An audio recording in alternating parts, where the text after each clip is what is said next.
So you want to get into vinyl. Maybe you collected vinyl as a child, grew up and it wasn't popular, but now it's a thing again, and you want to dive back in. Or maybe it's your first time ever experiencing it, but you see so much online and just overwhelmed by how much stuff is out there. It looks scary, but I'm here to tell you, anybody can start collecting vinyl, and we're going to talk just about how here on today's episode of Todd's Turntable Talk.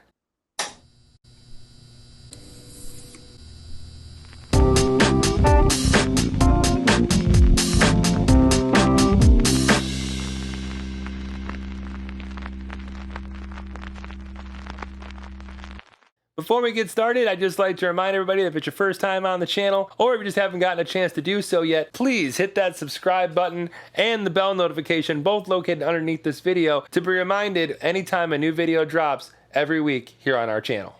So you want to be a collector, or you just want to get some records for fun, or you just want to see what this craze is all about, and maybe if it's for you or not. There's a lot of information out there, and a lot of it can be very overwhelming. Where do I pick? What kind of turntable do I go for? Do I need a stereo? There's so much out there, so much marketing hype, so many places saying their thing's better than that thing, and it can just seem really, really overwhelming. Today I'm going to give you some tips about what kind of turntable might be right for you, what process might work best for you, and a good way to dive into it before you really decide if you want to commit to it.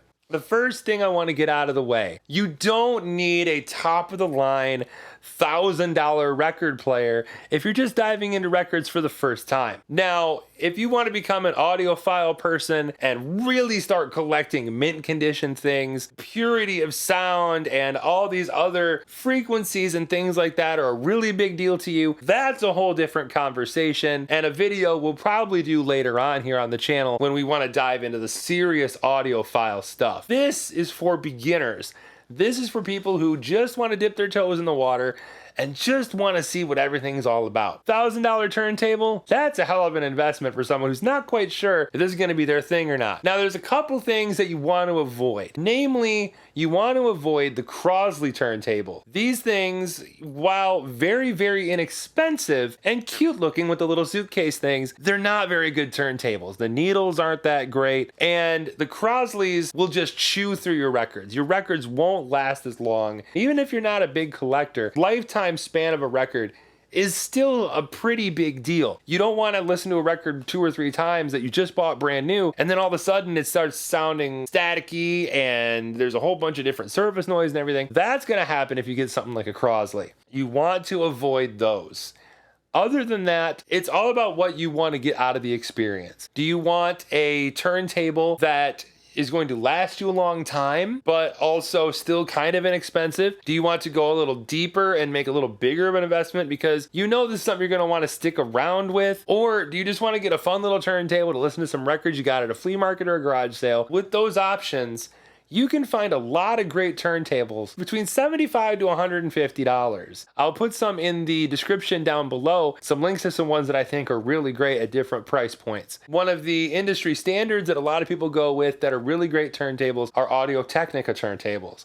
Audio-Technica makes a lot of different kind of turntables for different kinds of collectors, ranging from, like I said, $75 to $100, all the way up to like $1,000 plus. Audio-Technica is a brand that you can really trust is going to be a really decent turntable no matter what. The really cheaper ones won't have things like the weighted arms and the anti-skate. Those things we'll get into why that's a big deal here in a minute, but you can still get ones that will do the job just fine for a fairly reasonable price. Now, I would recommend getting a turntable that has a weighted tone arm, which means there's weights on the back of the tone arm that you can adjust. This helps avoid things like skipping and sliding, things like that on your record. And it also helps it set in the grooves better and give you an overall better sound. You're also going to want a turntable that has something called anti-skate. This is so when you put the needle down, it doesn't skip across the record as you play. So a little skip or something won't make it hop across. This will end up running you a little bit more money. Like I was saying before, you can still get one with these kind of things for around $150 to $200. I personally think it's worth the investment to get those things. Now, there's a little bit of setup involved in those. It might seem overwhelming when you first look at it, but setting it up really isn't that bad. I view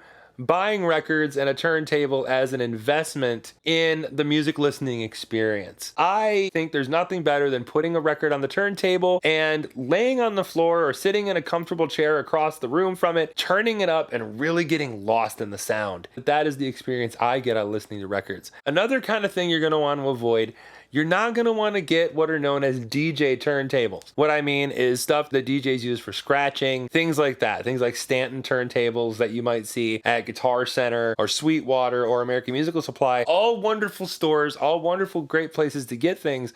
But those kind of turntables really aren't meant for casual, relaxed listening. Those are meant to scratch records and things of that nature, which means the needles on those are going to wear a lot harder on your records if all you're wanting to do is sit and listen to vinyl.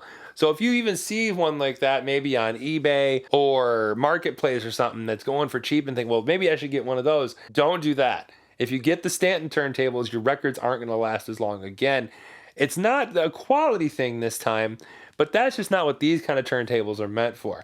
You're going to want to stick to more things like Audio-Technica or Sony, Techniques if you can find one, Pioneer, things like that. You're really going to want to stick to more commercial style turntables. Another kind you're going to want to avoid, for me, is Bluetooth. While the convenience of hooking your turntable up to a Bluetooth speaker is, it's a nice thought. The problem being when you have a Bluetooth speaker and you hook it up to your vinyl, what you're doing is you're sending the vinyl through digital signal to your Bluetooth speakers.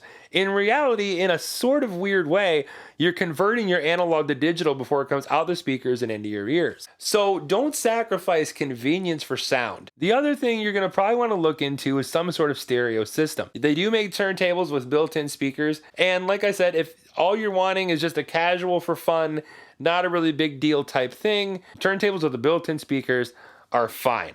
Your records won't get worn out bad, and it'll sound okay. There are lots of places you can look for stereo systems. It's all what's within your budget, what you really want to get out of the experience, and what you have room for, frankly. The only thing you want to do when you get your stereo is you want to make sure that the stereo has a phono input on the back. Most turntables you buy will need the phono-powered inputs to push the signal through the stereo and out the speakers at the volume that you're going to need. Once you've done all that and you've got the turntable you wanted, you got the stereo you wanted, if you go the stereo route, if you find this is something you love and you want to go deeper down the rabbit hole, there's all sorts of places you can go, like Discogs and things like that, vintage things, bootlegs, record store day releases, all these other crazy things. But all those things are stuff that I say push aside for now and don't worry about it.